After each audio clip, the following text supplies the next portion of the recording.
Welcome to the Unstoppable Recording Machine Podcast. And now your host, EYAL Levy. Welcome to the URM Podcast. Thank you so much for being here. It's crazy to think that we are now on our 7th year. Don't ask me how that all just flew by, but it did. Man, time moves fast. And it's only because of you, the listeners. If you'd like us to stick around another 7 years, and there's a few simple things you can do that would really help us out. I would endlessly appreciate if you would, number 1, share our episodes with your friends. Number 2, post our episodes on your Facebook and Instagram and tag me at EYAL Levy URM Audio and at URM Academy, and of course, our guest. And number 3, leave us reviews and 5-star reviews wherever you can.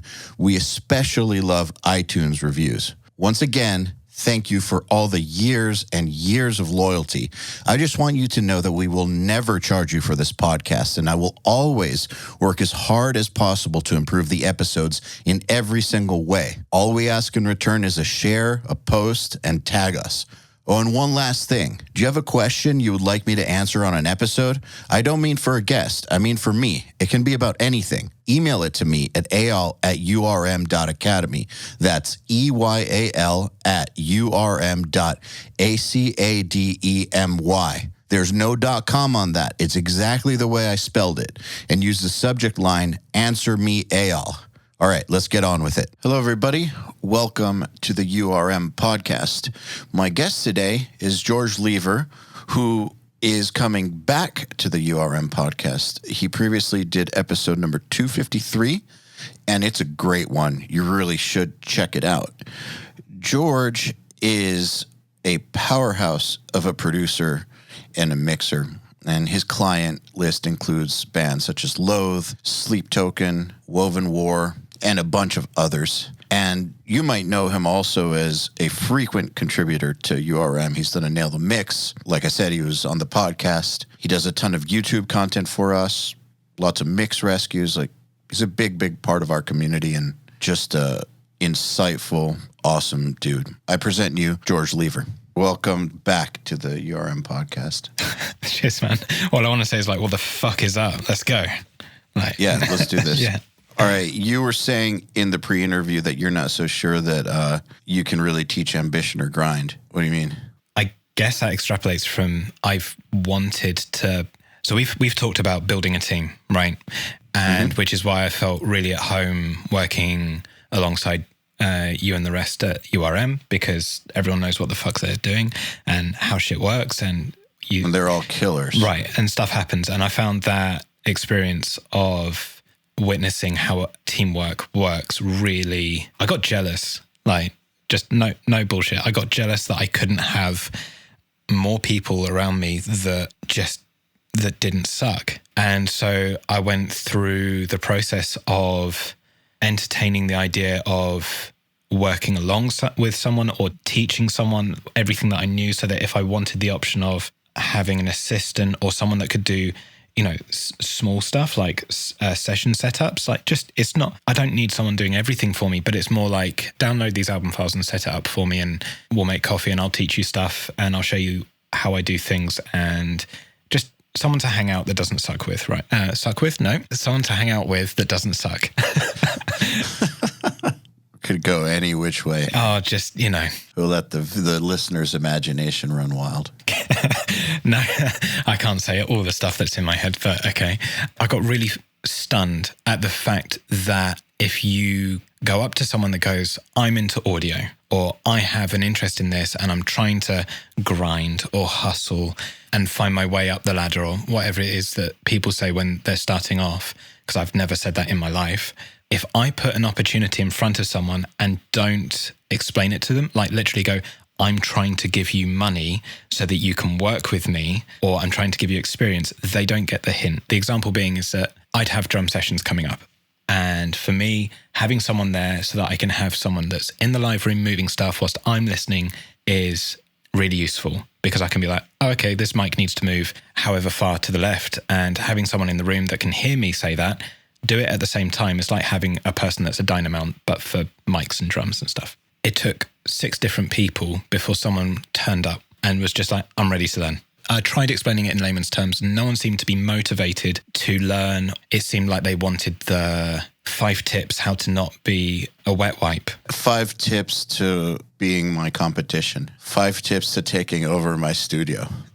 Right. And I don't want competition, someone that's going to try and be a mix artist or whatever. I want someone that through them not knowing everything, I can learn from as well.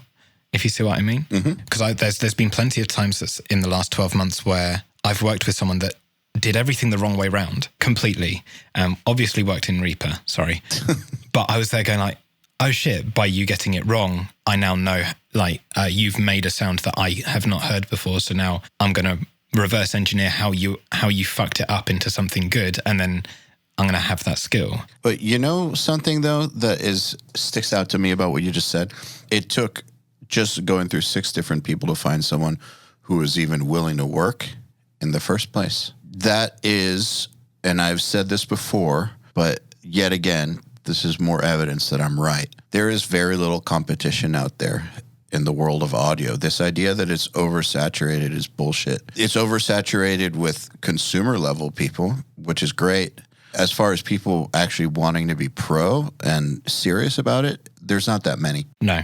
I was talking about the effect Joey had on the US market back when he started. And I was talking about this with someone that wasn't there for when it happened, because it was quite an abnormal thing to happen for someone to stake their claim, build a whole new subgenre, have a label back them in doing that, and then have this 5 to 10 year period where realistically, if you had that aspiration for that sound, it was him. That's never happened in the UK. I've never seen that happen in Europe. The fact that he could do it before consumer level audio existed, our YouTube audio world, whatever existed, I'm pretty certain it won't ever happen again. Not like that. No.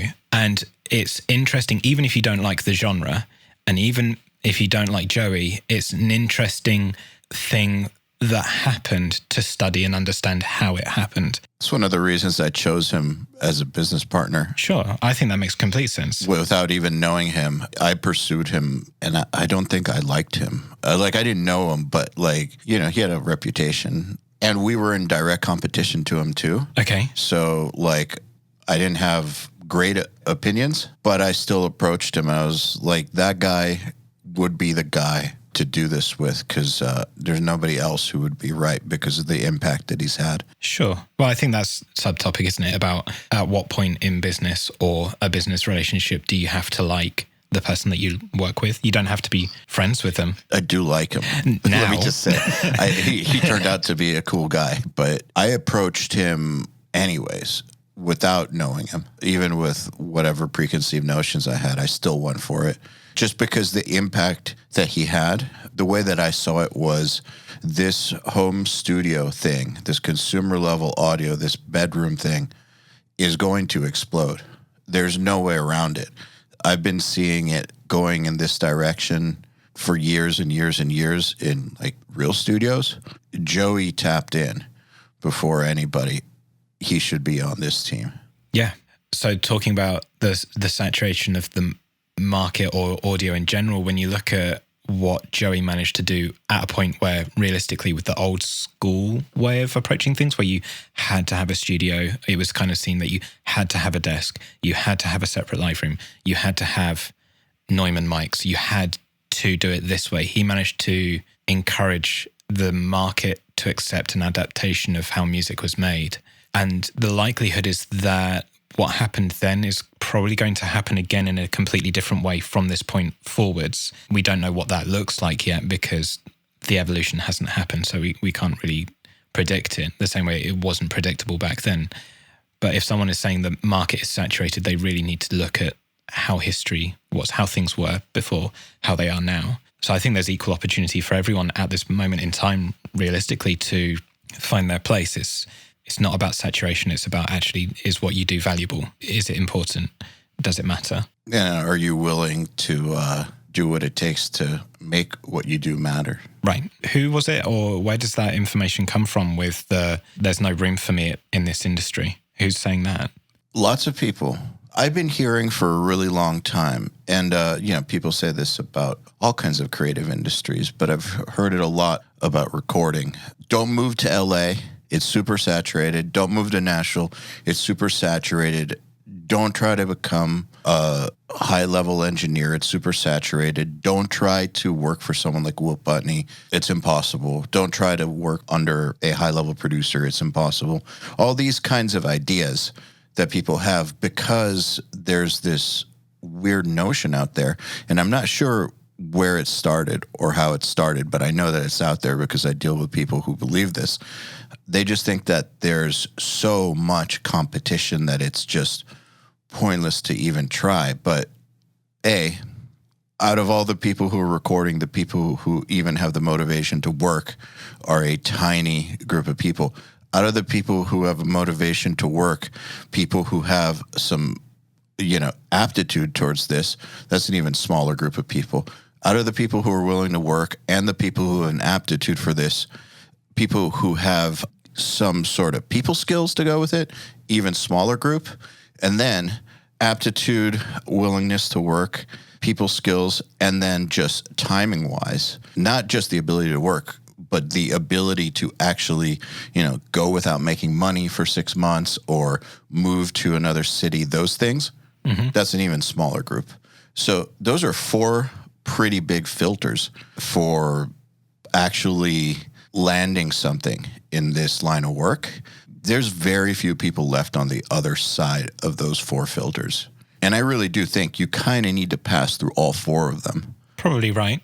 I think it would be pretty obvious if you didn't have to pass through all of those stages to get to a certain, I'm just going to say, rung on the ladder. I think it's very easy to get to that first stage, which is setting up, having gear, and then someone walking through the door. So willingness to work.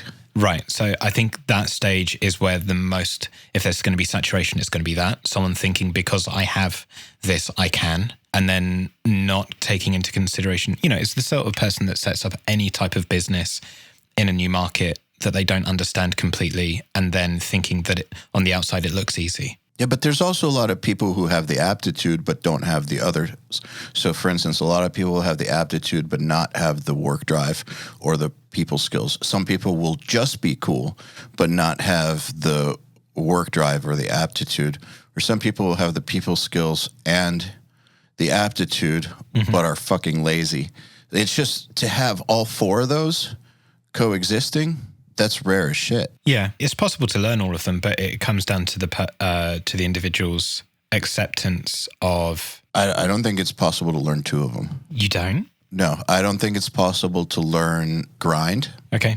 Unless if you go into the military or something. If you go into the military and you have grind pummeled into you for months and months and months on end, and you're basically torn down and built back up as a new person, okay. I do believe that people can go in to the military as losers and come out as winners who know how to get shit done. But in normal life where you're left to your own devices, I don't think that shit is very learnable or teachable. And aptitude, I don't think you can teach aptitude either. You can teach skills, but the aptitude, that shit's pre-baked. See, you touched upon something with the military, which I have a very high level of respect for. I don't think it's actually very common for someone that's British to care about how the military works. I know it's a lot. It can make up a country's personality in other places, but I think in the UK it's a bit 50-50. It's the same way with how a lot of the UK is split with politics. But for me, I respect that specific type of comfortability with suffering, knowing you're going to suffer to an extent that no one else is going to get to. No one other than you is going to understand what it's going to be like to live off eating lizards and drinking your own piss. No one willingly walks towards it. I mean, even Bear Grylls fakes it. And there is a state of mind that they must end up at that just, it doesn't fucking matter. You're not going to die from this. Just carry on. And that's a state of mind that I can't imagine. So every time I meet someone that has been in the military, I end up like not grilling them, but understanding that the things that they do end up sharing or telling you about is like just the smallest window into how it actually feels or what actually ends up going on. I just find it... It's fascinating. Yeah, it is. I think that they're closed off to talking to a lot of people because a lot of people, their first question is, what's it like to kill people? Most people in the military don't kill anybody. No. They don't like getting asked questions like that. What fascinates me about people who have been in the military, are in the military, is what you just said. Their ability to willingly suffer to advance to the next level. Doesn't matter why they did it. They did it because they wanted to go to college. They did it because they're patriotic. They did it because they had no other option. I don't care. The point is they still put themselves in a really shitty situation. Right. And the only way that I suppose you or I will ever get close to simulating it is through choosing to exercise in a way that is horrible, but it's still nowhere near. And I still give up on that stuff. I still mentally choose to try and quit, even though it's not really that bad. Want to hear something interesting, though? Of course. So last year, when I was doing 75 hard, I was doing it with a friend of mine who's in the Army. Okay. Shout out Gabe. Sorry, is Gabe in the Army? Gabe Caraballo. Yeah, is he in the Army? Yeah. Oh, that's sick. Nice one, Gabe. Career military, and he's been in for like 10 years. Amazing. He also does audio as a side thing. And he has a family. Okay. Busy guy. But he told me actually that he thought that 75 hard was harder than basic. And I thought that that's nuts. How could that possibly be? And he said, well, because in the military, they make you do it. You're in a group of people, so you can just go with the flow. There's no choice. You can't not feel like running and then just not run. The consequences are horrific if you start doing that. Yeah. When you're by yourself, you can talk yourself out of doing things. Yep, I know that. I'm familiar with it. So am I. Every single day, if I'm working out, you get to that, 45-minute hour mark, and your brain's there going, it's probably enough now. Do you want second breakfast? Yeah, it's probably a really good idea to have another breakfast. No, let's stop. Let's stop early. You've done really good. It's just, I hate that side of my personality and that side of my brain. It's okay to stop. You can stop. You suck. And then it doesn't win once, but that was because I couldn't move my legs. But that was about it. I think that's definitely a fair response. Couldn't move your legs? I think it's fair to stop. I picked up a new personal trainer at the beginning of this year because up until, for the last 3 years, I've been self-programming. And I picked someone specifically that trains military because I feel like a lot of personal trainers are there to be a parental guide through exercise or you looking after yourself. And I didn't want that. I wanted someone to tell me that stopping wasn't an option where there was responsibility in order to complete the task type thing. And since then, it's been dreadful. I've hated it, but I've also loved it. But it's been the hardest, most horrible stuff that I've done. And it'll be like a sequence of exercises. And then at the bottom of the list, it'll say, do this 5 times, no rests. I need to show you because it's one of those things where it's like 100 burpees, 200 deadlifts. And then it'll be like, repeat 5 times. Off you go. 4 times. And it's like, great, this is gonna suck. And did it? Yeah, I fucking hated it. I'm never doing it again, but I'll probably do it next week. So that's the thing. You're still putting yourself through suffering willingly. That's kind of the big difference. When people are willing to work, that says to me that they are willing to put themselves into suffering, kind of the whatever it takes mentality. And dude, that's just rare. That's all it is. That voice that you were talking about, the we can just stop now voice, that's good enough voice. I actually think everybody has that. I don't think that that's just your personality. Okay. That's a very, very normal, natural thing to want to stop doing hard things. And I'm just saying this because I listen to people like Jocko or David Goggins, or I have lots of friends that are fucking crazy, and they all say that they have that voice. Joe Rogan calls it the bitch voice. Like they all these people that are like in immaculate shape who are crazy about it all say the same thing. They don't want to do it. Well, I also think that the alternative is worse, isn't it? Because I hate who I am if I've not exercised in some way for a while. It's not, and my physical appearance won't change. I don't really care about that. It's the mentality side of it where I guess it is some sort of low form depression, but I get so used to the adrenaline and the endorphins and the release and the success from finishing something that you didn't think you could do, that after, I don't know, if I go away from home and I'm not exercising or able to walk, I tend to do over 10 kilometers a day of walking on average. And if I don't do that at the bare minimum, my internal monologue changes tone completely. And I hate that more than the suffering. I hate that more than the suffering completely. Yeah. So how do you handle that? Exercise. Just do it anyways. Yeah, I haven't got an alternative yet, which makes me think that the dependency on exercise, although it's healthy, is actually unhealthy, because if that's determining my happiness or being on an even keel, I don't think that's a healthy relationship to have with it, because it's almost like a drug addiction when it gets to that state. If you hate who you are without it, or like a dependency when someone gets dependent on caffeine, it's not healthy to be all or nothing. It's healthy to be in control and understand how you control it. So how do you control it? I haven't figured it out yet. I guess it's a project. Yeah, it's like, I know that, the tick over is, as long as I do this amount of walking per day, I'm fine. But that amount of walking takes about 2 or 3 hours to do. So then I have to decide, and then that either comes out of work or relationship time or whatever, or it's workout. So there has to be a better way. And when the gyms were closed, before I bought the equipment for home as well, when we were in the first beautiful lockdown, the only other way that I got around it was doing yoga. So that was something that I had found worked in a very similar way, because I fucking sucked at it. You'd think that just using yourself and holding a certain shape or stretching in a certain way would be easy, because we move every day. No, it sucks. No, it's dreadful. Yeah. And you've got someone on TV that also sucks. So you're getting angry whilst you're doing it. And they're talking to you in a really particular way, so you're getting even angrier. And then you've got to stay in this position that all you want to do is fart or throw up. But at the end of it, because it's something difficult and something you didn't really enjoy, at the end of it, it's all right. I can tolerate doing today a bit more. So yoga was a nice get around for it, but I don't think it's the answer yet. The next option will probably be the thing that helps find an even keel overall, irrespective of the medication. Do you feel like the ability to just do it is the same thing that has allowed you to, get better at audio, get better at video, like do the things that you do at the level that you do them at? Same voice that tells the evil voice to shut the fuck up, and you just keep going. Interestingly, with audio or with video, so something that's like creative, I don't have that internal monologue of stop.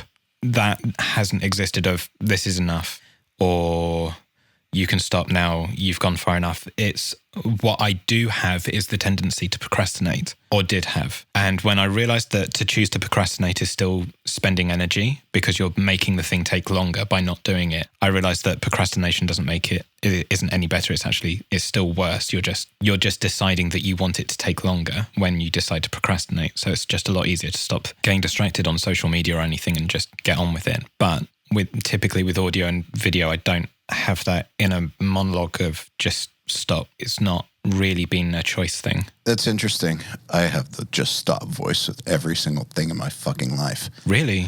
Yeah, oh yeah. Always have. Okay. I think that's interesting. It's a demon, dude. Yeah, no, I bet that I can empathize with. That's fucking gross. Yeah, it sucks. I think a lot of times when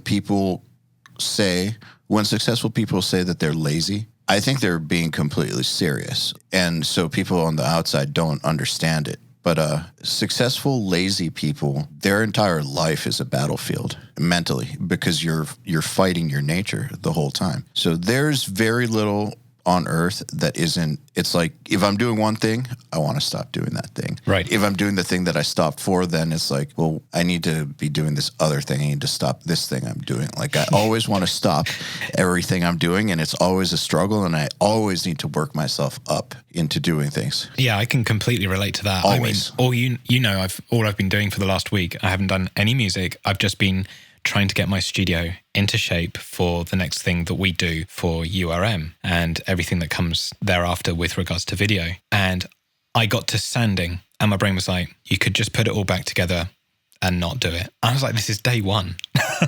We're at day one and you're being an arsehole and you want to stop. And then we got to day two. So we did the first coat of paint of the studio. And then my brain was like, 1 coat is fine. I was like, it's not fine. You have to do 3. No, we can stop at 1. I need to do 3 coats of paint. Will you please just fuck off? Yeah, every single day. It's like, okay, so I can relate to that. I just thought it was laziness, but it is laziness. It's this like real strong drive to do nothing or to do less. Yeah, I guess that's why my ultimate goal is to garner enough success and income so that I can just sit down and watch the world for the rest of my life. You say that. I know it won't fucking happen, but that's the dream. Go sit in the woods and just watch the rest of the world, and then it's done. For 2 days, and then you'll be ready to work again. So, all right, so the coat of paint thing. Yeah. That's a really good example, actually, because I've been to a lot of studios that were run by people who don't have that block when they're being creative, but they do about everything else. And they didn't finish those coats of paint. So they do, good work, but you can tell that like their place they started with a good idea and just didn't follow through because that voice got loud. And that's very, very common. People who don't have that block when they're being creative, but they do about every single other thing else. Now, I've noticed that the people who don't have that block when they're creative and they fight that voice with everything else tend to do real well. Or people who are creative who do have that block when they're being creative who just fight it, they do real well too. Point is fighting it. Right, because the way that I do it is just, it's quite literally just head into the wall and just get on with it. Or no, it is just run straight face first into the wall and don't give myself the opportunity for my brain to catch up and just get on with it. But finding what your mechanism for defeating that block is, once you get to that, it's not a trick, it's something else, but I don't have a word for it. But when you get that tool and you know that you can turn that on or off when you want to, that's a real asset. And I'm thankful that I have my method, even though it's not graceful, it's not elegant. It's just run at the wall, get it done. Bethany calls it raw power, George. So I'm just like, when we moved house and I'm there painting the house, it's not elegant. It's just get all the fucking shit in the house, paint all the fucking stuff in the house. And I'm probably breaking as much stuff as I'm fixing, but it's just getting it done and then I'll tidy up afterwards. So it's just fucking all out go. Yeah, it's just stop thinking, just do it. Yeah, I like that thought. So I have thought for many years now that at least my formula is 10% planning, 90% execution. Just enough planning to have the right direction, but nothing happens without relentless and overwhelming execution. I think a lot of people get stuck in the planning how to do things part, talking about how things will be, what we're going to do. You can't progress without just fucking doing things and breaking them, and then fixing them and reassessing. Like, for instance, we're working on a major Riff Hard site upgrade right now. And figuring out how certain things are going to be displayed is very complicated. It's very, very complicated because of what we're about to do. We have planned out several different versions on paper and spreadsheets with storyboards and all that. But for all the time we spent on doing that, the only time we got any real results or any real progress was when actual hardcore work was done, putting content into the site and actually seeing how it actually looks in real life. Then we can make decisions based off of that. Until that point, they're just spreadsheets and storyboards, and they don't mean anything. Right. Well, also, you're talking about a UI upgrade, right, for the whole website? You're talking about the customer's journey? UI, but also there's a massive upgrade coming to what we offer that requires a UI upgrade to the journey. Cool. I look forward to seeing that. I'll tell you about it later. Yes, please. Show me the UI, because that used to be my world. I don't know if you know, or if we talked about it. I was a graphic artist before I did music. We just figured out what it has to be, so it's not there. It doesn't matter visually. It matters about with all these things, when you're trying to determine how someone's going to come to something that they've not seen before, there's also a stage of explaining to someone, the customer's always wrong, basically.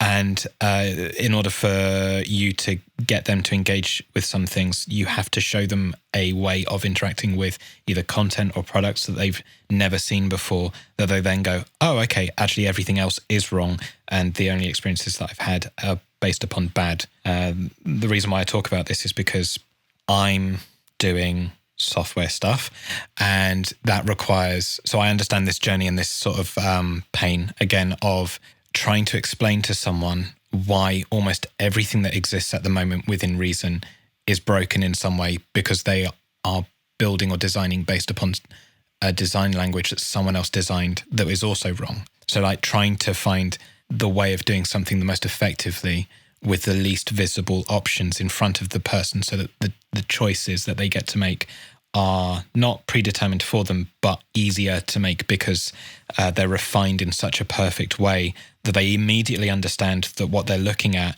is a funnel. Absolutely. So that is the same as how you make progress in audio, in my opinion, when you're working with other people. Right. For instance, what's easier, talking about a change you want to make in a production or just doing it and showing people? Both. I disagree. I want to hear why you think option A is effective. Option A allows you to understand the person that you're working with better. So the better you become acquainted with that person with vocabulary, understanding what their shared vocabulary is, means that although you could show them this time round, if they don't understand what you've done, they may not be able to ask for it in future. So there's for me, and this is specific to me, I want to teach the person that I'm sat opposite with why I'm thinking this way and what the words I use are. Because in future, rather than them saying, oh, can you turn this down and turn that up? What they could say or have the opportunity to say is, that is clouding this. I'm not enjoying that. Maybe we can try this thing. I agree with you, but without actually having done the music part, that conversation is meaningless. Sure. Because if you're teaching them how to explain this thing is clouding that, well, you need to have something that's actually clouding something else and then not clouding it anymore to reference. So you have to do the music part. If you're just having the conversation about stuff that hasn't happened yet, it could mean anything, especially if what you're trying to do is get them to understand certain things that are in your head but not in theirs. If you're just using words, you can sit there and talk for a really long time and still not know that the other person understands what you mean, is on board with your idea, even likes the idea. Or if you just do the idea and then they like it or don't, then talking about it, well, A, you're going to have to talk way less than you did before. You can teach them about it. So I'm not saying don't talk, but out of the two options, I think that, so when someone is trying to convince somebody to take on their idea in a song, like a producer is trying to convince an artist that we need a different chorus melody or something. I just don't like this chorus melody. It should soar more or something. I don't know what language, just it should be a more soaring melody. I think this melody's too choppy. And the artist says, I don't really know if I agree with that. Start talking about how like, yeah, but it'll be easier to sing and blah, blah, blah. What difference does any of that make if they can't hear the soaring melody you have in your mind? They might think soaring melody means something completely different. So write the soaring melody, then explain. Sure. And if they like it, cool. And you can talk about what you had in mind. But otherwise, you're just talking about nebulous shit. Right. So what you're talking about is the hypothetical situation of how do you introduce someone to content when you don't have any? Well, yeah. And I guess just the difference between talking. Okay, so remember, when I said 90% action, 10% planning, the planning still requires talking. So in that scenario, with convincing a client of your idea, there's still talking in there, but the talking is based off of actual music, actual something that was done, not a hypothetical change. That's all. No, I understand. So then coming all the way back around to the original question, which is like, what's easier to do is to talk about it or do it. Then in that scenario, having a way of representing what you're talking about is far easier than trying to use shared vocabulary to get to the point where you're going to make it anyway. That's why I think that all progress in life, really, for not all, but most, comes through action. Most progress in life comes from action. Okay. I don't know. Action mixed with the right amount of planning and reflection, of course. Yeah. Like bookended reflection and planning. Yes, I agree, because I think the only way to make progress is to fuck up, is to make mistakes. Because I've met some people that are, in that sort of like transitional stage where they are at the earlier stages and they've not been to a studio. This is so weird that the common is that they haven't been in a studio with a drummer and a desk. Is that being the norm now is weird. But I have conversations from time to time with people that are going into a studio for the first time, and they are so scared about making a mistake that they think it's going to ruin the record or going to ruin the result that they sometimes end up cancelling that session. They will go back to type. They'll go back to what they know and what they're comfortable with. Mm-hmm. I used to think that was a generational thing, but I also think that it comes down to the education side of people. There's no one really there. No one in school encourages you to fuck up, really. It's just like you have to have all the right answers in order to progress. Now, if you have the wrong answers, then we're going to tell you the right answers and why you're wrong, and then you'll have to progress next time. But there's no one actively there trying to encourage people to experiment in order to understand what music is made of or what those actions create as a result. They might fuck up and make something that hasn't been heard before and is actually really great for the genre, but because they're anxious about it, they're going to avoid that scenario. I found that having those conversations and encountering people in that situation and coming across those challenges fascinating to talk to, because I've always been convinced that the worst thing that can happen is that the song doesn't happen. So then you'll just have another opportunity next time for the song to happen. So the worst thing that can happen is that the song doesn't happen. Right. And the song will happen eventually. I agree. That is kind of profound, the difference between school learning and learning through fucking up. Even though you do make mistakes in school, the mistake is generally, at least my experience of school, was did you memorize this answer or not? The end. Yeah. Did you do things within this parameter that we set for you or not? And if not, you got it wrong. So fucking study harder, remember this stuff better, come back, do the test again, score higher.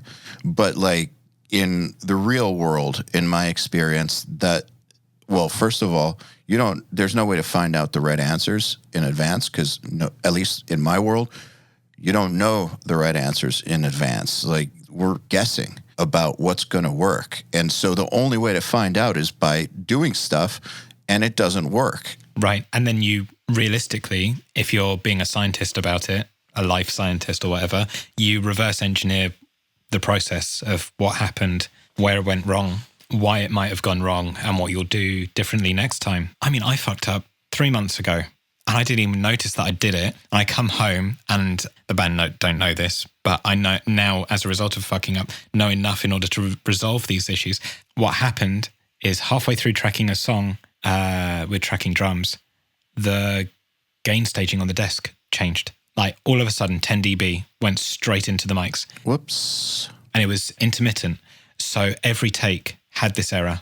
And I didn't notice because it was happening so quickly that it would be halfway through a tom fill and then all of a sudden you've just got this. Was it an electrical problem? Yeah, it was like a pad coming in and out. Got it, yeah. Yeah. And so, you can't recover that information. When that's gone, that's gone. And I sat there and I looked at it and I went, I have not made that mistake. I have not made that specific mistake in years, like not double checking that the desk had been serviced. It was the first time I'd been to that studio, but I just started laughing at myself. Like it's so dumb. Like the songs are fine. The songs are finished and they're out in the wild. So no one noticed. But for me, I look at that and I go, never going back to that studio. Need to remember to check the desk. Need to remember to ask when the last time that desk was serviced. It's not on me, but it is also on me. So next time, don't do that shit. It'll never happen again. Probably not. Probably not. So I was talking to somebody who, I don't know if they ever signed up for URM, but they took all my Creative Live classes back in the day. I guess I kind of recorded this band back a long time ago. And the main guy in the band was always asking me recording tips. But then he would always start asking me like advanced stuff, which made me want to stop helping him because to me that's a red flag. Anyway, several years later, like the other day, his band hired one of our friends to mix his self-produced record for his band. And I asked our friend, who's an awesome mixer, how the tracking was. And he was like, well, par for the course for self-produced unprofessional stuff. One of the problems was that the DIs would mono themselves out. Not because it was so fucking tight that it just monoed. It was because he forgot that he copy-pasted them to both sides just to keep going, I guess.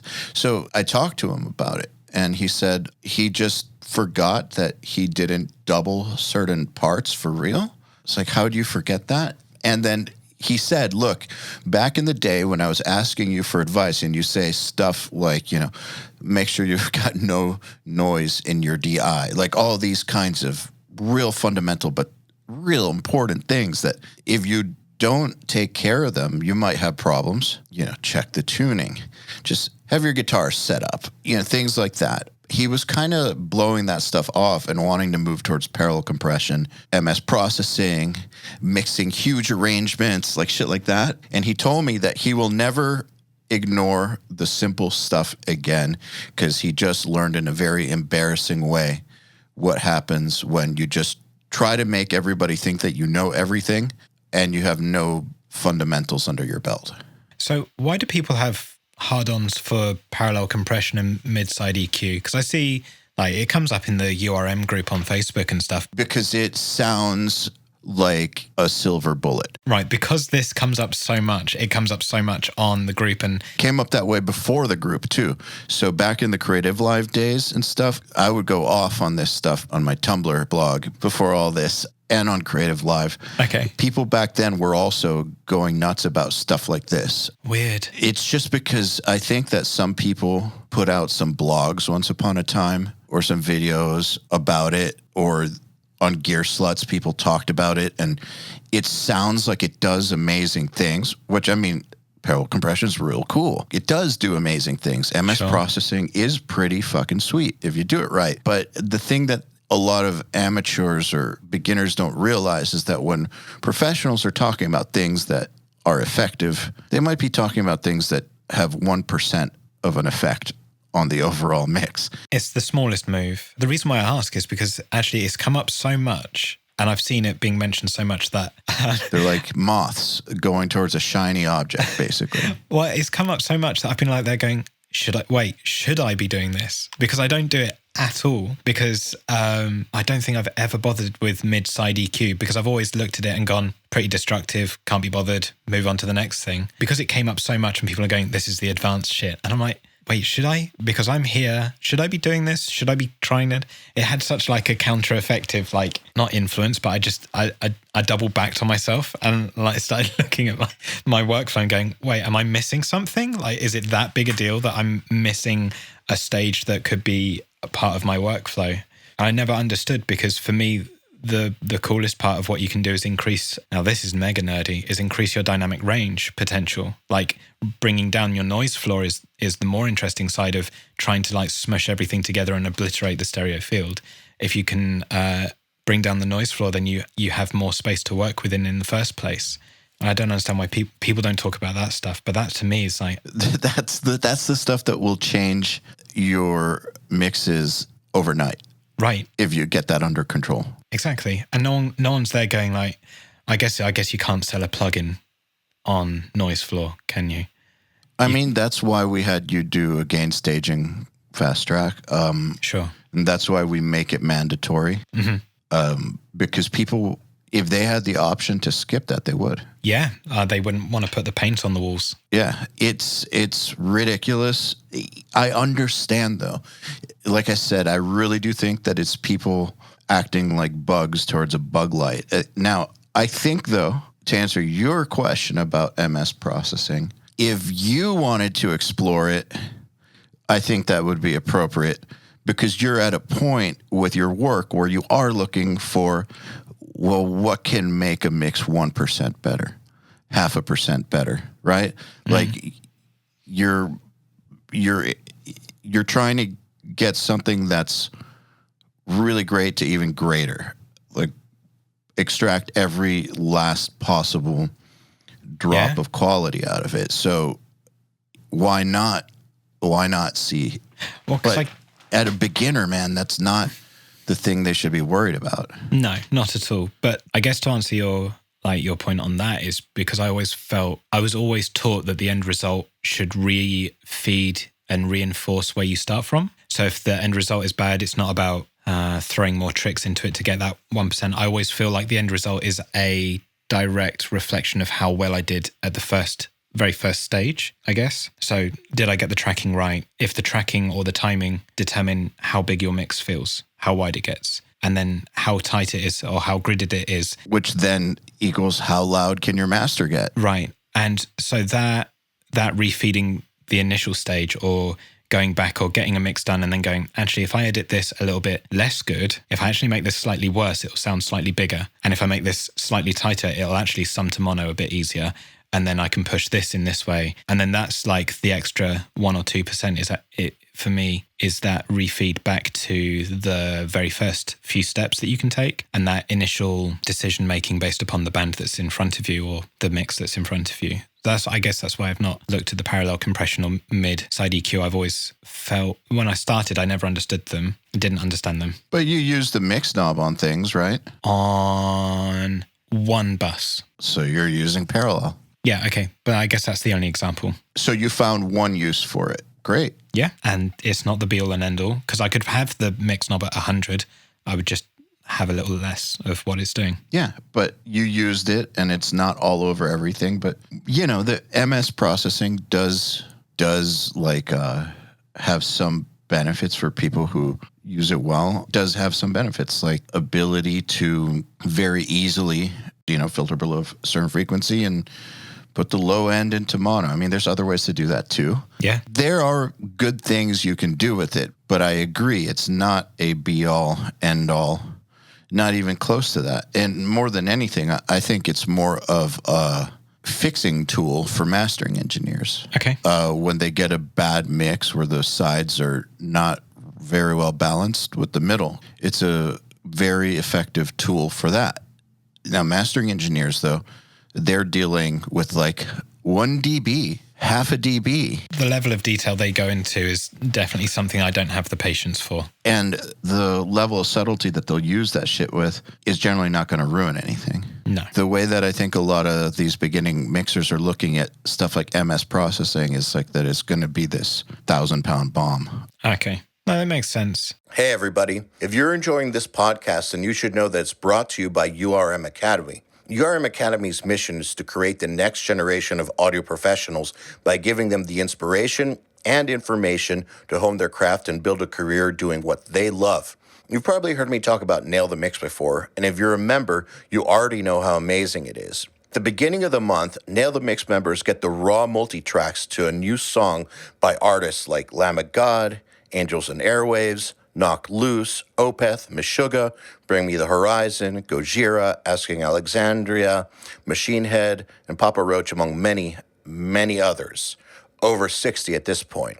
Then at the end of the month, the producer who mixed it comes on and does a live streaming walkthrough of exactly how they mix the song on the album and takes your questions live on air. And these are guys like TLA, Will Putney, Jens Bogren, Dan Lancaster, Tui Madsen, Andrew Wade, and many, many more. You'll also get access to MixLab, which is our collection of dozens of bite-sized mixing tutorials that cover all the basics, as well as Portfolio Builder, which is a library of pro-quality multi-tracks cleared for use in your portfolio, so your career will never again be held back by the quality of your source material. And for those of you who really want to step up their game, we have another membership tier called URM Enhanced, which includes everything I already told you about and access to our massive library of fast tracks, which are deep, super detailed courses on intermediate and advanced topics like gain staging, mastering, low end, and so forth. It's over 500 hours of content, and man, let me tell you, this stuff is just insanely detailed.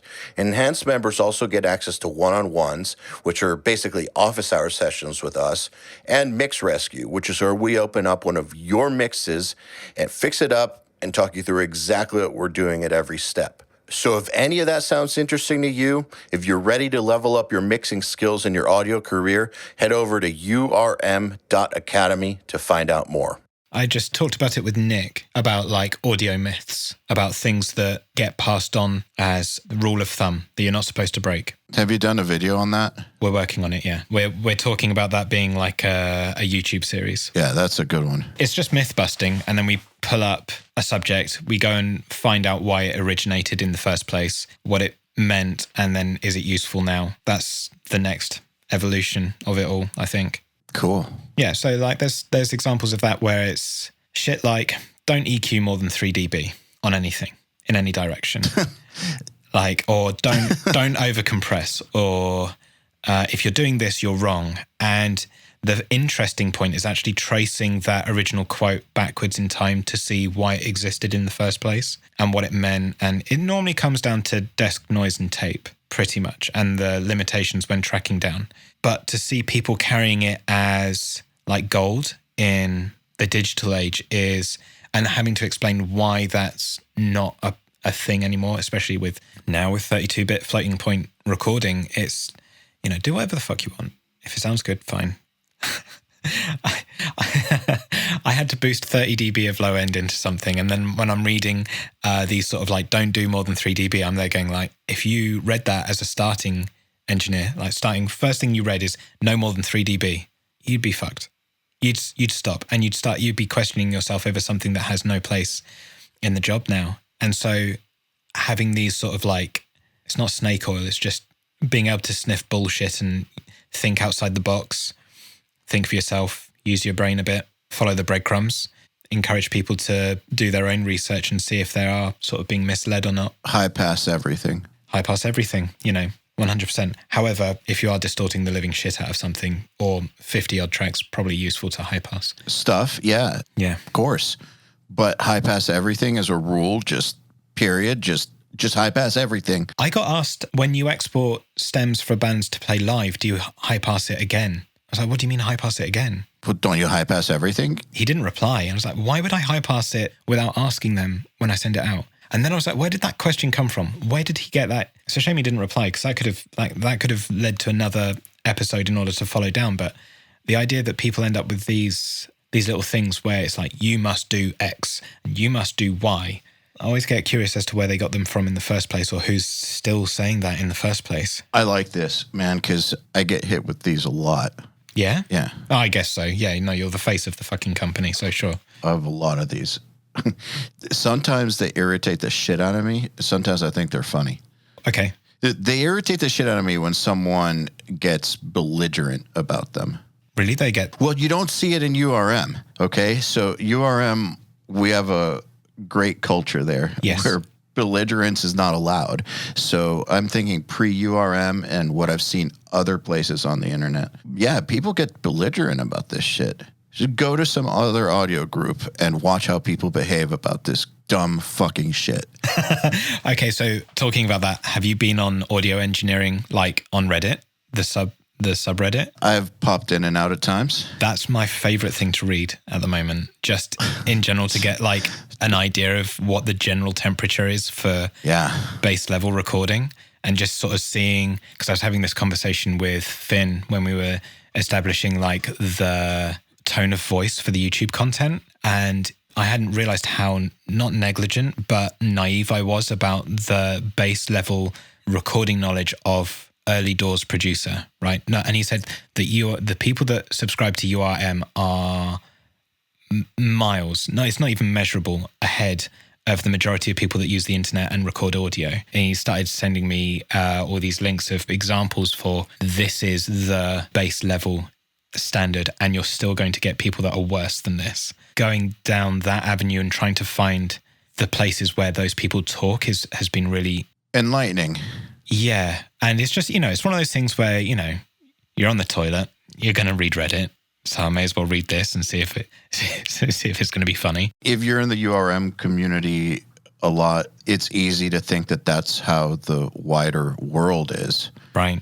But it's not. I've had a couple of like our friends, get a little frustrated at times with people in URM for not understanding certain concepts. And I will stick up for the students and kind of put them in their place, because I'll be like, dude, first of all, they're not your peers.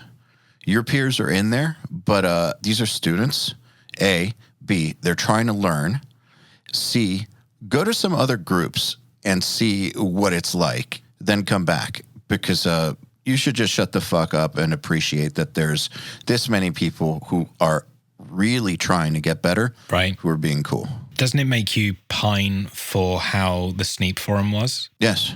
That was cruel for it existing in the first place, especially at a point in time where the internet was still quite early and people were obviously managing to think outside the box a lot easier back then. That's what I'm trying to have this be, is the new version of that, where I can see it. 5 years from now, 10 years from now, there will be a whole generation of pros who met on there. I hope so. But however, the difference is it still exists. And it's 20 times bigger than it is now. But yeah, thinking back to the way that the Sneap forum used to be before Andy dipped on it, it was awesome because there were so many people who were trying to legitimately learn, who were not interested in tearing each other down. And there was an authority figure, Andy, who was helping. He wasn't helping much, but he was helping here and there. There isn't much of that out there still. That's why I tried to make URM kind of like that, where community of people who are legitimately trying to learn with real authority figures, except they're actually helping. But the Andy Sneap forum was pivotal for so many of us.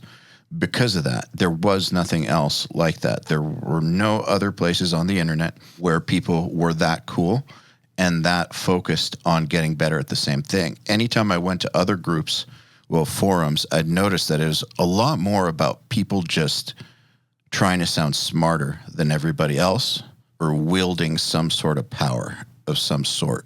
I didn't get we're in this together to try to dial the sickest fucking tones. Right. The experience of Sneap also made me wonder about, especially with now, and then the questions that we get asked, which we think are simple or easy.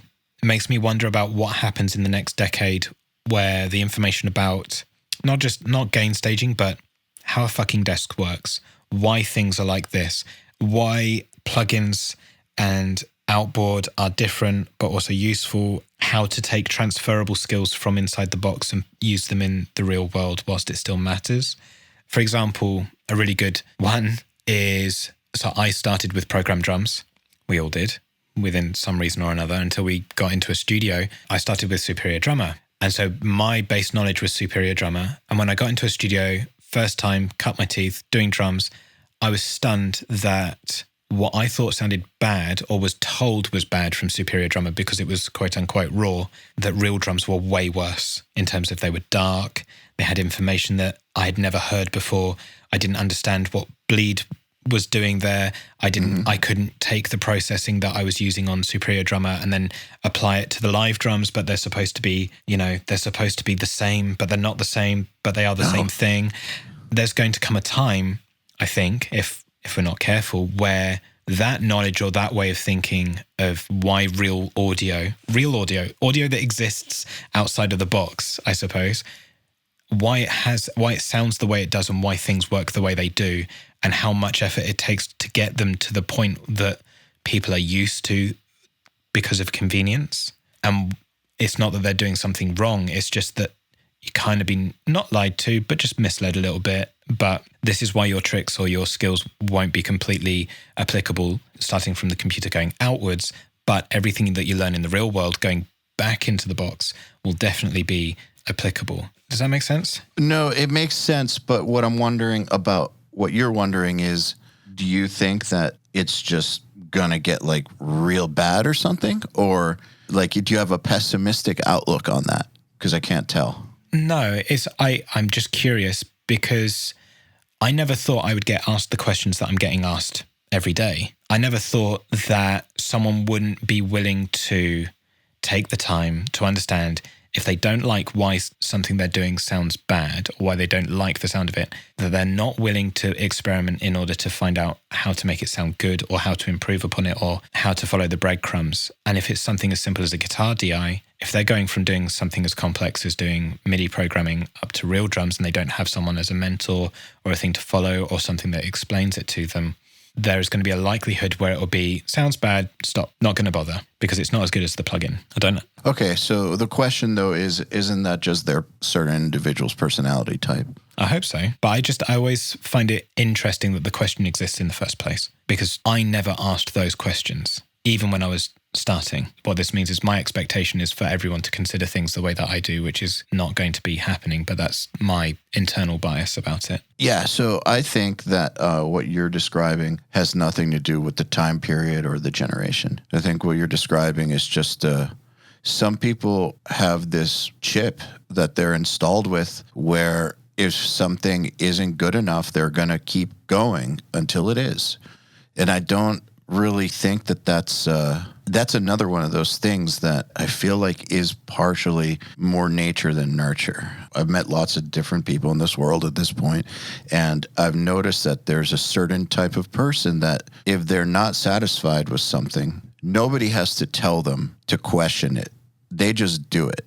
They just know. They know they're not happy. They know they need to keep going. And so I do believe that 10 years from now, no matter how things evolve, there will still be people who, maybe they came up through the bedroom and never stepped foot in a real drum room until they were 25 or anything like that, who their first experience of working with real drums is fucking horrific because nobody uses real drums anymore. It's like tape or something. But they'll still want to learn how to get good at it because it's in front of them and they have to. I just think it's a personality type, man. Okay. I'm glad you do, because it intrigues me because it's what I'm faced with, right? Well, okay. So there's what's common knowledge and then there's common personality types, right? So back before Superior Drumming, it was common knowledge that you had to learn to record drums, right? There's no other way to do it. So whatever went into recording drums or the knowledge that you had to at least do it or whatever, people didn't question that at all. It just was part of the deal. Now you have people who didn't grow up with that as part of the deal. So this shit's foreign to them. So out of those people who grew up with this not being part of the deal, you're going to have one group of people who just accept shitty results and another group of people who grew up that way and want better. No better's out there and we'll keep going for better. But I think that would have been the same thing in any other time in history. Okay. I guess that's comforting. I'm sure of it, actually. I'm glad you are, because for me, looking at what I have in front of me, if I say we weren't having this conversation, I'd be looking at the evidence that I'm presented with, which are these questions where I go, fucking hell, dude, mate, like Google exists and it has an archive. You are capable. And the fact that the question has come to me and they haven't, like, it takes longer for me to reply than it does for you to search for it. Yeah, there's a reason for why you can Google it. Isn't that a website? Or just Google it? Man, I don't remember what it was. Is it let me Google it for you? Yeah, letmegooglethat.com. There's a reason for why that exists. Yeah, because then you can send them a link and it types it out for you and press enter for you. Yeah, someone made this because of what you're talking about. It's not just audio, it's people. Right. I try not to get bummed out by it, but I see these questions come in and I'm like, you have access to more than I did and you're fucking it. Please, like, come on. Like, please, I don't want to feel like this about you, individual person. Well, I think that what you're experiencing, is the questions they're asking are pertinent to this time period, right? So they're going to be about those types of things that you brought up, obviously, because that's what's on people's minds. But I just think you may need to just learn to accept it. There's a lot to do with me that I need to learn about and become comfortable with. I'm aware of it. And I find it really fucking difficult, but I'm at least aware of it. One of the things that has been hardest for me to learn, and not just learn, but utilize and really incorporate in my life, is this understanding that people don't think like me. They can't. How could they? They're not me. And not just do they not think like me, but a lot of people think very differently than I do. They're just wired completely different. I used to have problems with people like back in the band days and some of the production days where I think I'd be a fucking monster asshole because I'd see a solution to something that's just so goddamn logical. Yeah. And they didn't see it. How could they not see it? It makes so much sense. Like, the fuck is wrong with these people?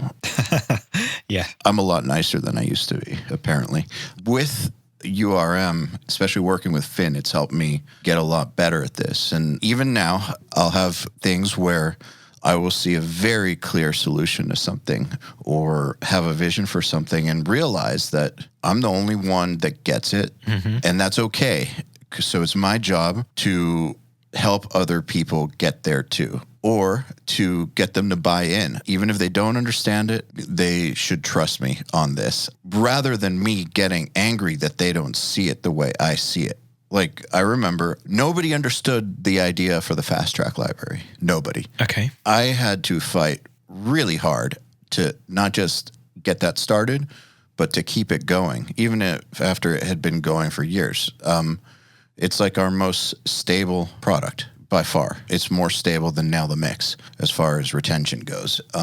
What's that? You get retention statistics on the fast tracks? No, we get it on Enhanced. Right, okay. And we know what people in Enhanced watch. Sorry, I get geeky over that shit. Okay, that's cool. We know it's not Mix Rescue, even though it should be. So here's the thing. Mix Rescue, I think, is one of those things where, like, the most motivated 15% fucking love it.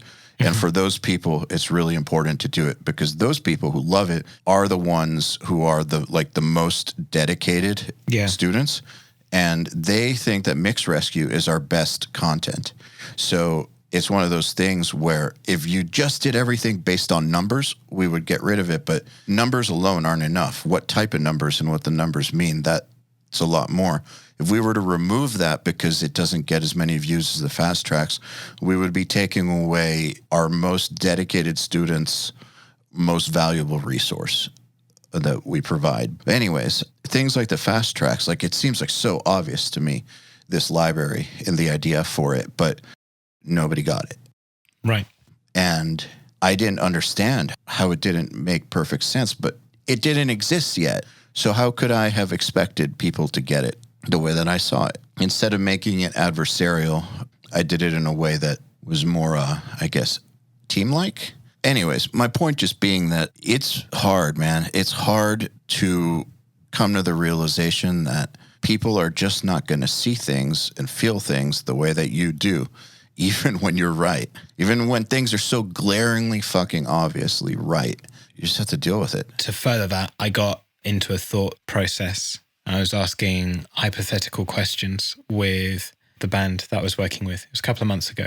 I got myself into I don't know if you do this, where you end up with a hypothetical scenario and you end up in a loop about it. You keep ruminating on it. What do you mean by a hypothetical scenario? Hypotheticals, full stop. So the example being is that we all think individually. We all learn language individually. We all understand words to be what we determine them to be. So we end up with, we can agree what one word means, but our understanding of it will be unique to us, which then hypothetically would mean that it's fair to assume, based upon our own unique experience of learning a language and then understanding what each word means, it's almost impossible to share what you feel and think directly, articulately, in a way that someone else can receive it and then understand it exactly how you mean for it to. So there's no perfect way for you to say anything. So there's a scenario out there where you can then extrapolate that to, you will never be understood, ever. Mm-hmm. And that I found really, really difficult to come to terms with, because with the jobs that we do and the world that we choose to work within, actually everything that we do is communication in one way or another. And I couldn't get around the idea that everything that I was doing, irrespective of the efforts that I was putting into it, still probably meant that even if I got it completely right, it doesn't matter if it left me perfectly. The person on the other end can still interpret it incorrectly. And so then, yeah, I just ended up in a loop for a little while. It lasted about 48 hours where I was just going over it again and again and again about, well, what if I do this? What if I change that? And in the end, like you say, I just had to come to terms with the fact that I can only do my bit. I can't really determine how someone else ends up interacting with what I say or do by the end of it. But it just made me feel, I don't know, it was a challenge. It's just another challenge, you know? Yeah, it's sad when you realize that there's no way out of that one. No. But the thing that's cool about music is that I think you can get closer to it than with words, with music. I agree. There's a nice side about it, because then it comes back round to the thing that we talked about earlier, which is what's better, do you show someone or do you talk to them about it? And then this whole rumination kind of reinforces that, the efforts that you should go to in order to make sure that when you're putting something down, that it does its job as well as it can do without you having to try and explain it. Well, it's a tough topic. At the end of the day, no matter what, even if you get people to buy in, they still don't understand it the way you do. Nope. The most you can hope for in a successful communication is that people go along for whatever reason. Even if you've done your job, they're still not going to feel it the way you feel it. They're not going to hear it the way you hear it. They're not going to understand it exactly the way you understand it. It's just impossible. So even if you are successful, there's still a level of separation between you and them, always. Yeah. Why do you think it is then we persevere to continue to try or to continue to do? Because we're social creatures. Isn't that fucked? Yeah. Do you not think that's fucking mad that we are designed to socialize, but we're really bad at it? I don't know. And this is why I ended up in a cycle and just ruminating over it and getting like obsessed about it, because it was something that I'm sure you must do something similar when there's a problem or a thing that you come across and you go, well, there's obviously an answer to this. And I just have to find the right way of thinking about it to get around it. And I just ended up locked on that. And I was like, yep, I have no answer. And 2 days later, I have a worse answer than I had 2 days ago. It's just something that you end up having to come to terms with. The thing that I come to terms with in those types of situations, my way out of those is I start asking myself, well, what's the best I can actually hope for here? Right. Like there's how I'd like it to be, but what can I actually hope for out of this? And just accept that, for better or for worse. For better, for worse. It makes sense. We have a few questions from listeners I'd like to ask you. Sure. Okay. First one, what is your best MS processing trick? I'm just kidding. All right. From Irene Genova. Can you give us any advice for providing extra value as a producer? There's so much competition out there, and it's difficult to differentiate from the rest. Yeah. Seems appropriate for our convo. Man, I did not think today would be like this. What did you expect? Well, I expected like mild nudity, at least some nudity, and then for us to just be talking about mid-side EQ. Well, we are. Yeah. Value. Well, what does that even mean? I want to stay top level on this because I think it's probably pretty easy for me to end up getting too philosophical or deep about it or going down the rabbit hole. But the simplest way of adding value is making sure that the way that you work is irreplaceable by anyone else. So that takes a lot of shapes and can look like many things. But being irreplaceable is being more than simply someone that manages to press record or make something sound good, because there's always going to be someone that can make something sound better than you, but there's not always going to be someone that is as good as you are at being you. So then finding the unique thing that you can offer someone is going to be your value. For me, I like to think that my way of introducing value to a band beyond the music is understanding how they can better connect with the people that they want to reach, how they can utilize the things that they have around them in order to do that, how they can better tell the story that they're trying to tell. Turns out that the managers that they have don't do that, which is their job, but they don't do it.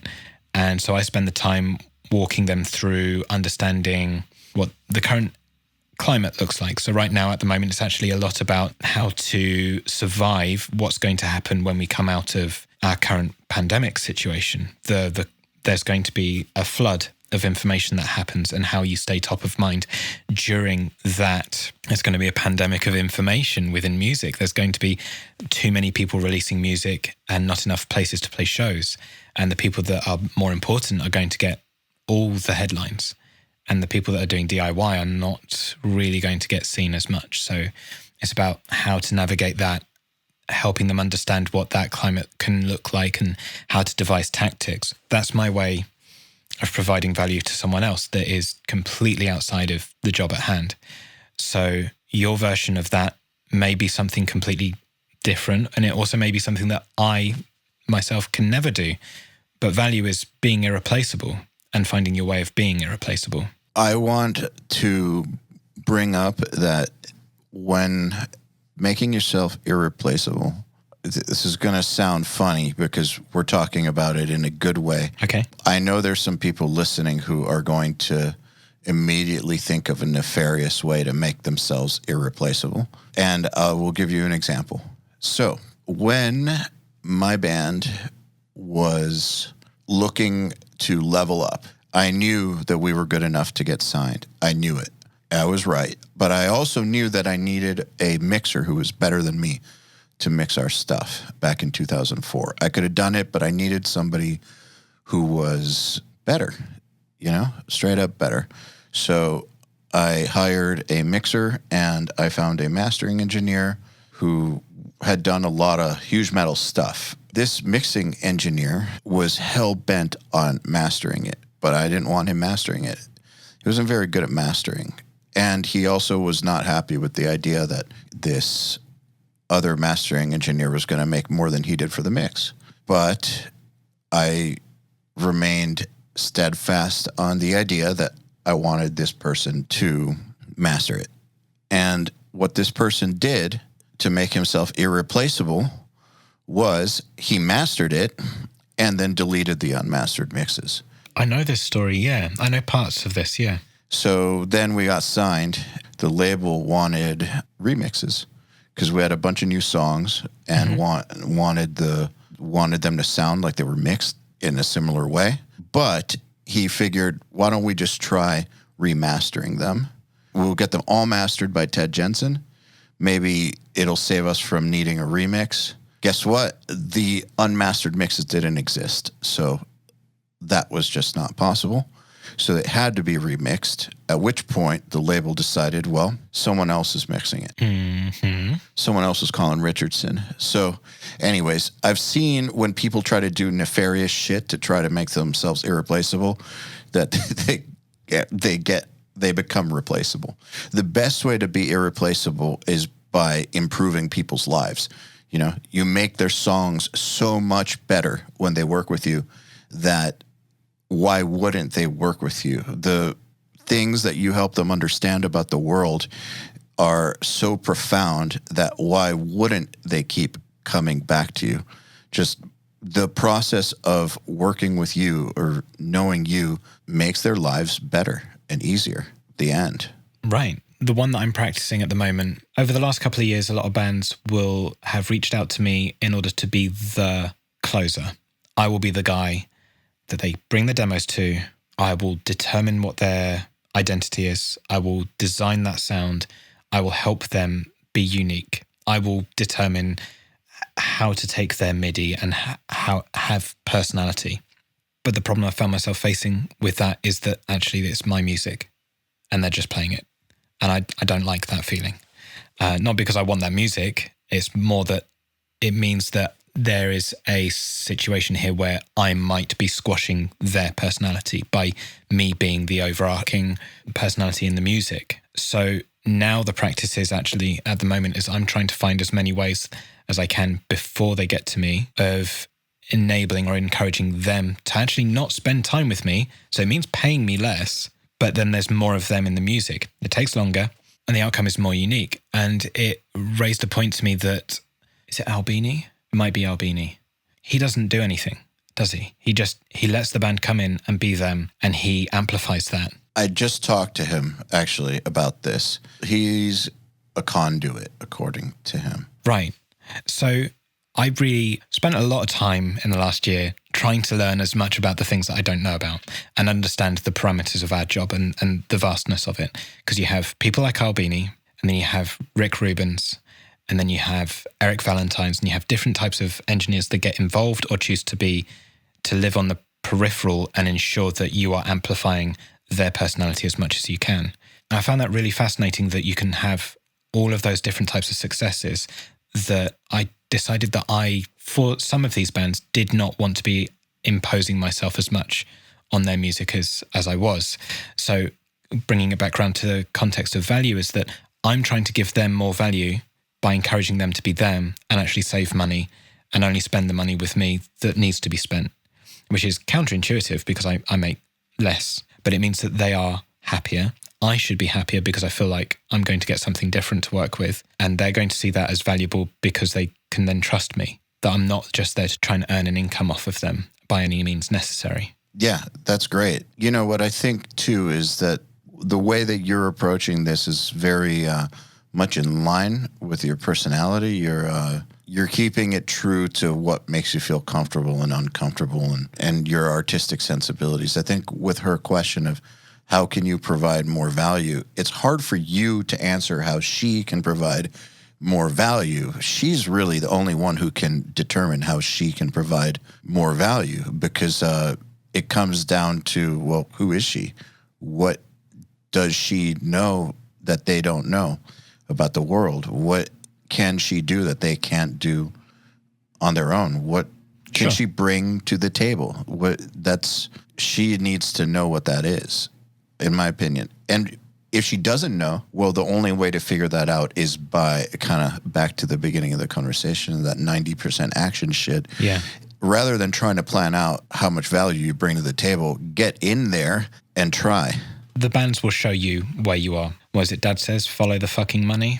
The bands will show you, and they won't realize that they're showing you. So just pay attention to that. And then I don't want to say take advantage of it, but you know what I mean. Just utilize that information for what it is. Assess the situation, use it. You know, because we could sit here and we could be like, well, learn video and then offer video services for the band. And then, you know, like all this kind of stuff. But yeah, that's not it. If you already are great at video and you can somehow offer video services for the band, cool. All right. It's not something that other people can decide for you. You're going to need to figure it out for yourself. Yeah, the value that you bring will be something that you'll find comes naturally to you, and it will be so easy that you won't even think it's valuable, but other people will find it hard to do. And that'll be the thing that highlights what it is that you are naturally good at, that you should be taking notice of. Yeah, absolutely. All right, question from Dario Castillo, which is in the previous podcast, you mentioned that you have a regular working schedule, 9 to 5 type. Mm-hmm. Have you managed to maintain that type of schedule? No. Has anyone? It's been 12 months of, I probably would have had the air not been poisoned for 18 months. And within reason, yes, I keep a very similar schedule, but that schedule changes. So the routine's allowed to change, but not being in a routine isn't. Makes sense. Salvatore Sam Guayana says, how are you so incredibly handsome? When a mummy and a daddy love each other very much, they have a special cuddle. That's right. And either it can turn out great, turn out bad. There you go. Cody Kavanaugh, how is the current studio renovation going? What are some challenges you've run into that were unexpected? What you think looks good and what actually looks good, two very different things. And then it's a completely different thing when you decide to bring a camera into the fold. There are two common materials that end up in studios that are the absolute worst to have for filming. One is natural wood because it's the same color as your fucking skin. And the other one is raw brick because it's also in the same area as your skin on a color chart. So if the light is wrong in that room, you're screwed. And then you have to start all over again. So the renovation has been easy. Coming to terms with the fact that the renovation had to happen was not easy because to fix everything that I discovered as a result of starting YouTube and starting filming and making content was not easy to come to terms with because it's cost thousands to do. But it's done. And, well, it's not done. We're halfway because it's never finished, although I'd like it to be done.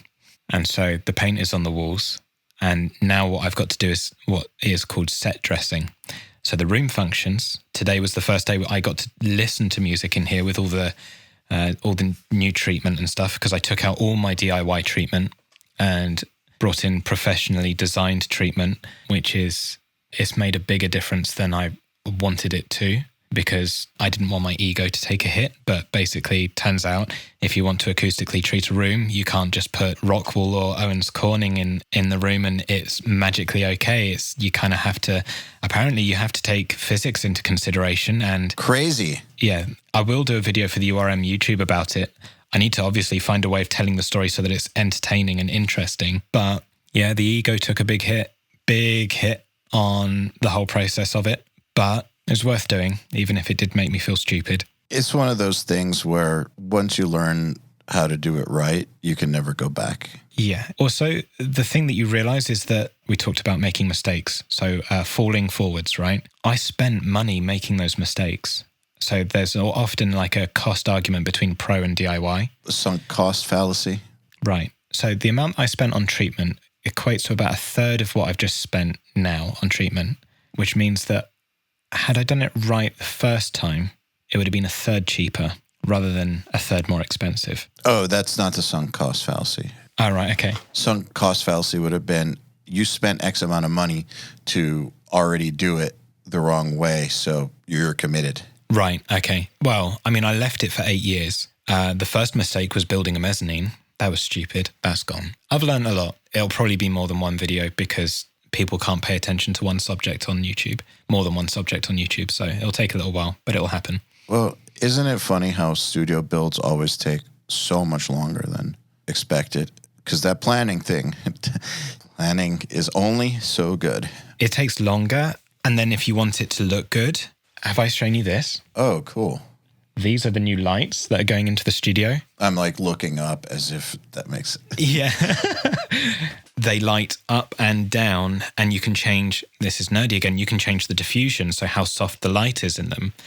And I wouldn't typically put this in a normal room because it cost a lot of money to go and find them and for them to be right and not flicker. And when I film in here, it's going to look so sexy and so good that it will have a value.